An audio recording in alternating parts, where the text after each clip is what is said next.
Hey friends, thanks for clicking on this video and joining in on this conversation, and it has to do with the black powder test I did with toilet paper versus toilet paper. Okay, there's a couple of things I want to address through reading some of you guys' comments.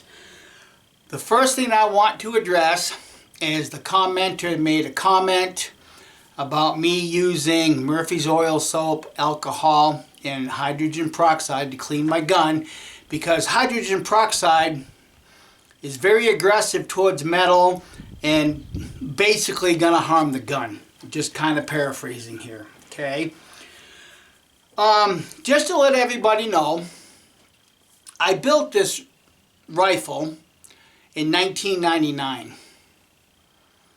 And since 1999, every time I've cleaned that gun, with just a few exceptions, I've used the 3 parts component: Murphy's oil soap, alcohol, and hydrogen peroxide.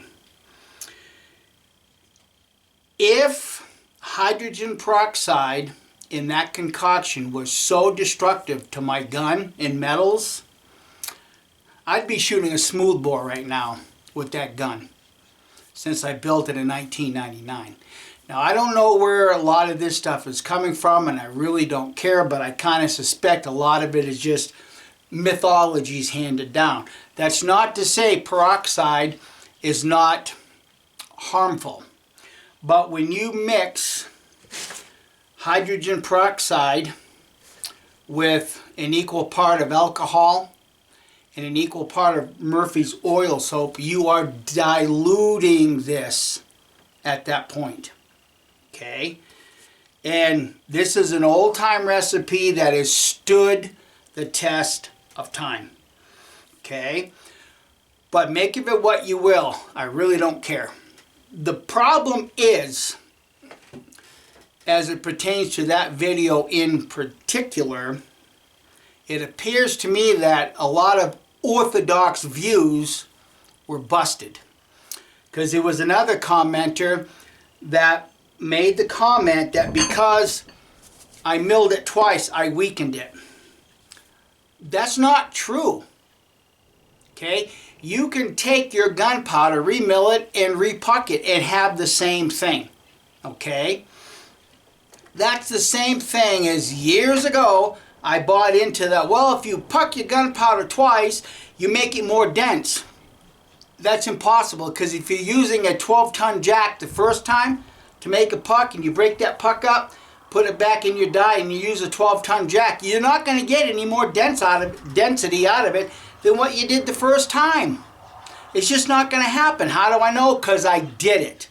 And I only gained like maybe 20 feet a second on average. It wasn't consistent on average, and that can very easily be attributed to daytime temperature, angle of the sun. Not every chronograph agrees, and elevation is going to get you different numbers.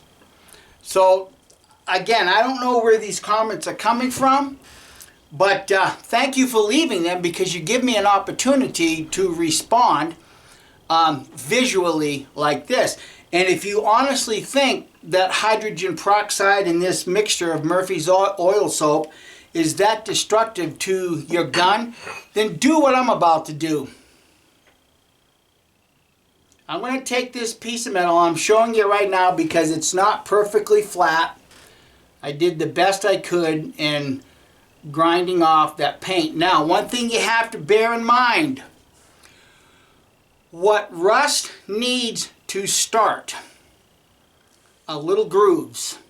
So if you have a gun barrel that is as smooth as a baby's bottom, the odds are you're not going to start any rust until a very long time has elapsed. So this is, by all intents and purposes, a rough surface. So what I'm going to do is I'm going to take the rest of this 7713 toilet paper gunpowder, and I'm going to do burns across the face until it's all gone. I'm not going to clean it in between burns. I'm just going to put burn on top of burn on top of burn on top of burn. Then I'm going to make up a concoction of Murphy's oil soap, hydrogen peroxide, and alcohol, and I'm going to clean a portion of it. Okay? I'm going to clean it off like you would going down a gun barrel, and then I'm going to dry it off. And then I'm going to put oil on it, like we should already all be doing with our guns. Oil is a rust inhibitor, and it also seals the metal. Okay, if it's dried and you put oil on it, the likelihood of rust starting is pretty minimal. Okay, then I'm going to boil some water, and I'm going to do the same thing, clean it. Just clean it. Then I'm going to oil it like we normally would oil our guns.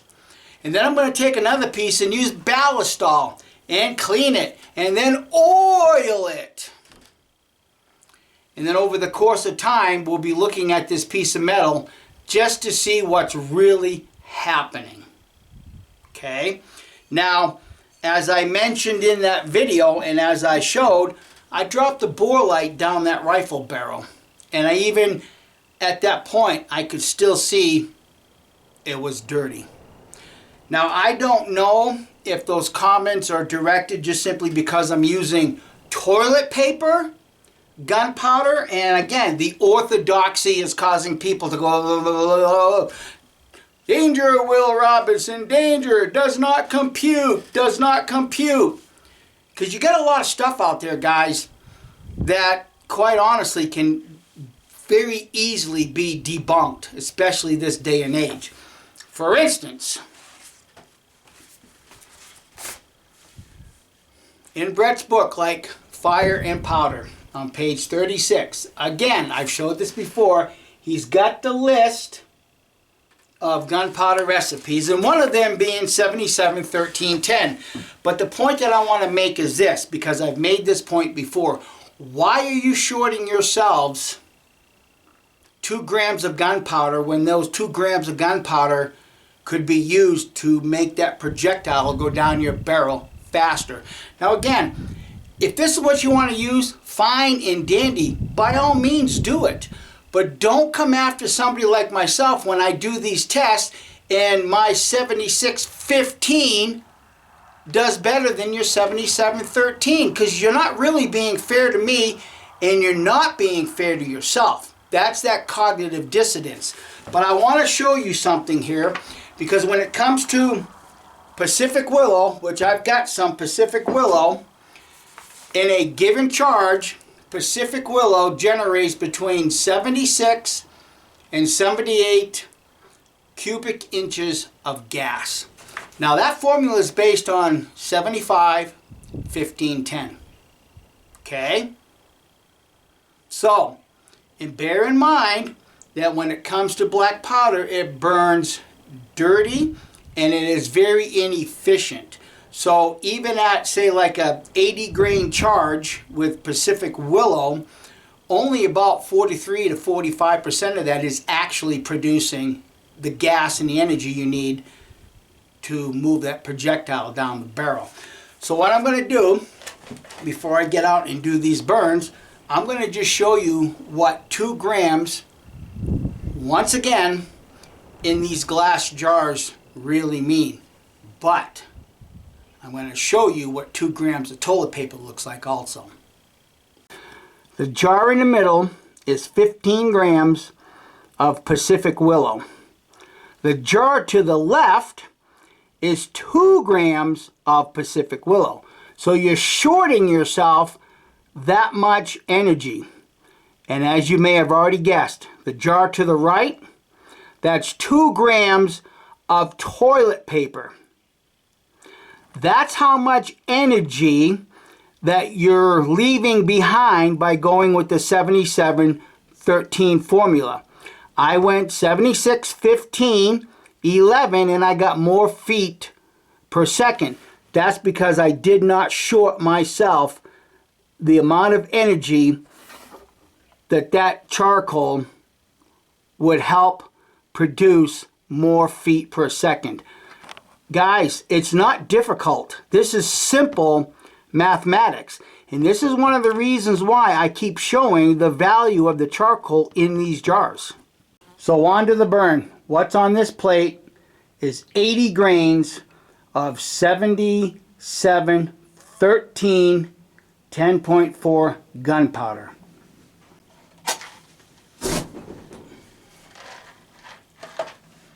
Alright, I'm going to pour another 80 grains on top of that. I'll put another 80 grains on top of that.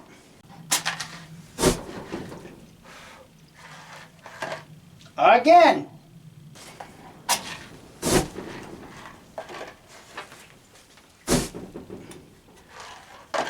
And again.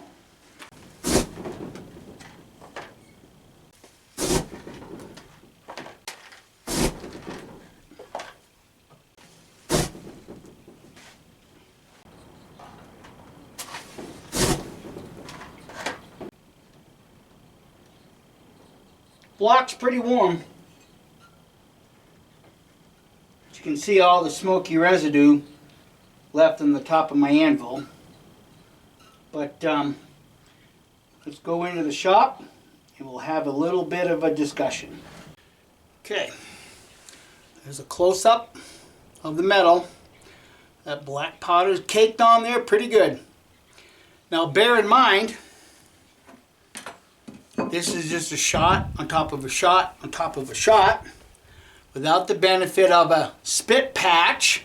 Because remember, whenever you shoot one shot, you take your grease lube patch, or in my case a spit patch, and you're pushing all that fouling back down so that goes out the front of the barrel in your next shot. This is just caked on.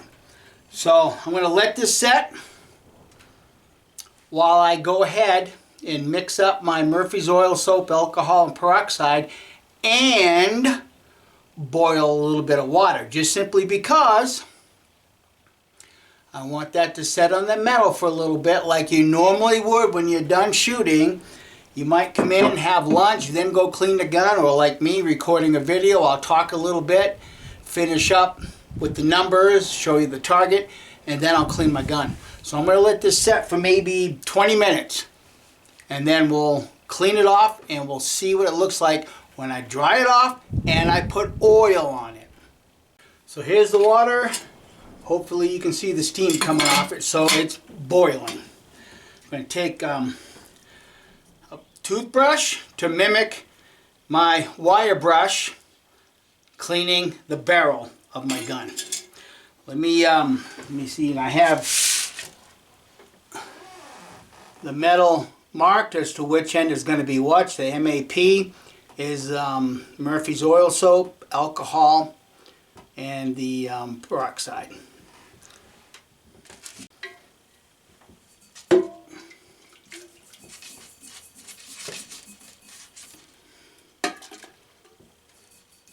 Pretty dirty, as you would expect.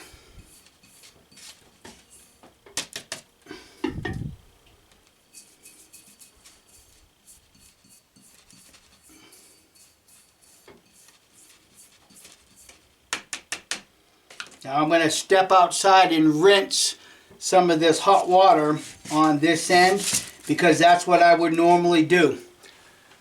Scrub it and then pour some more hot water down it to wash away all of this. I'll be right back. So I washed it all away. Now I'm going to take my rags and I'm going to dry it.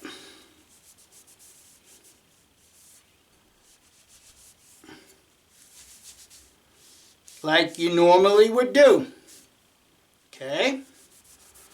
Whether that be 3, 4, 5, 6, 7 rags, it doesn't matter.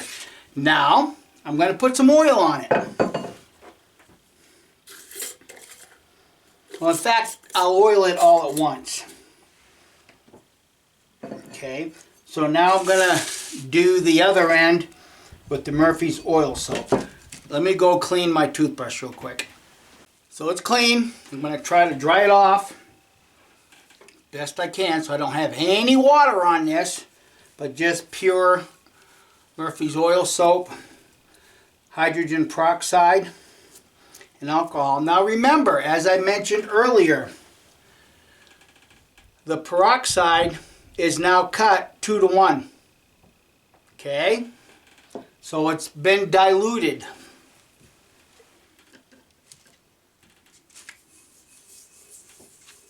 It comes off easier, I'll tell you that.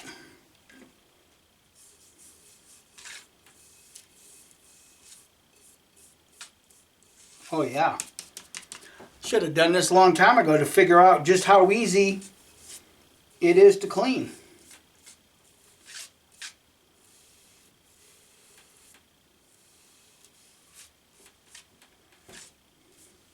So why that other stuff was left behind, I don't know.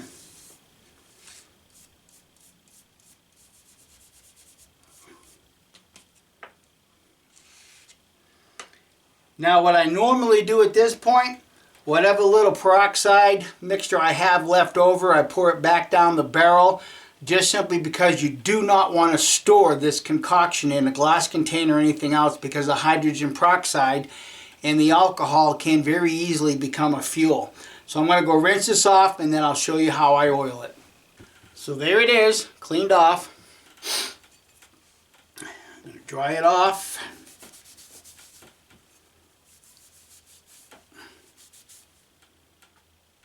Yeah, still some. Alright, now just in case anybody might be thinking ahead, every time I do my tests, I always run a clean dry rag down the barrel several times to wipe out any residual oil. So take that out of your equation. Now what I use and have been using for a little while is a product called Cleanse Oil. Now I was first introduced to this many years ago because I watched some YouTube videos, and I'm going to just read the claim to you right from the jar. Cleanse Oil is the ultimate one-step solution for cleaning, lubricating, and protecting fine firearms. This is especially great for cleaning and rust proofing the bore of muzzleloaders, rifles, and shotguns. And there's the claim. But that's a pretty bold claim to say that it's rust proofing. And in fact, doing some more online research as of right now, that claim is no longer on their containers. But like I said, that's a pretty bold claim. But I have a bunch of rags in this jar that I take to rendezvous, so that when I do oil my gun at rendezvous, this is what I use. So I'm going to rub a coating of this on both sides of the plate, and I'm going to leave that center portion alone. They're as oiled as my gun barrel would be at this point. So I'm going to leave it inside the shop here to mimic the conditions inside of a home, out of the inclement weather. Now, morning temperatures might get a little cold, but the afternoon temperatures are going to get a little warm. So I'm going to set this aside and going to observe it over the course of time, and we'll see exactly what's happening. We'll see for sure if hydrogen peroxide is going to eat away that metal, as some claim. So thanks for watching, and better yet, let me do something else while I'm right here. I think sufficient time, been about, 3 weeks or so now, and I've been out here almost every day shaking the lead tin media in my KN03 and brass media in KN03. I want to see what the difference is. And when my friend Jonathan was here a week ago, we did this and he could see the change at that point. But you have to look real close Okay, let me get the media out of here, and then see if you can see for yourself what's what. Okay. So can you guys notice the subtle difference? I don't know how well the camera's picking it up, but if you kind of focus, I'm going to move the camera around so I can get different shades of light in the view screen for you.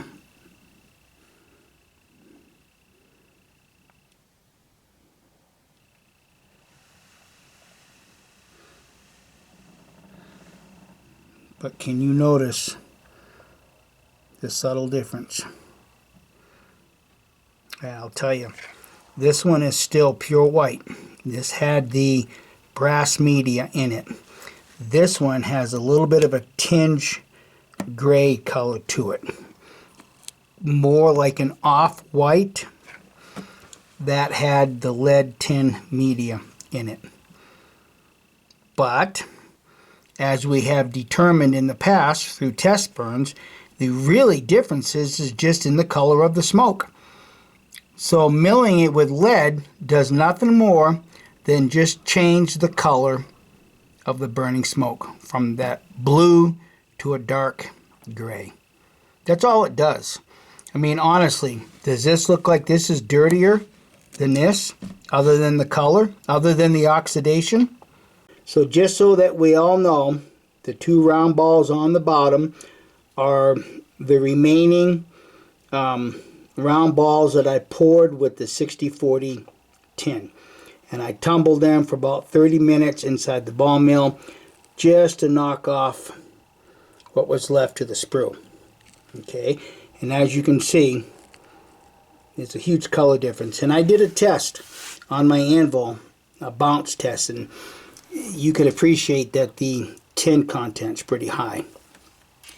Now, just to be fair to the experiment, the 3 round ball that my finger's pointing at came out of my ball mill that I've used over and over and over again.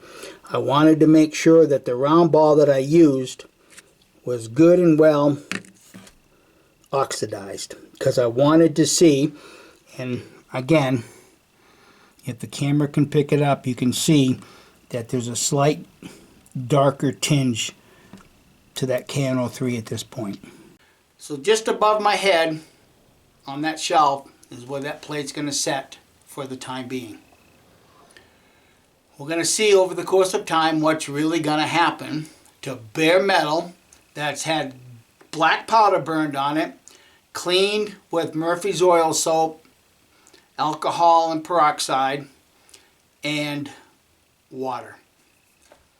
And then dried and a coat of oil put on it. So let's just see how quick this is going to rust. Okay? So I want to thank everybody for watching. And if you glean something from this, I hope that you'll give it a thumbs up and share it with your bestest of buds. And be mindful when you leave comments on anybody's channel. Sometime when you make statements, somebody could just come along and challenge those statements. Bye.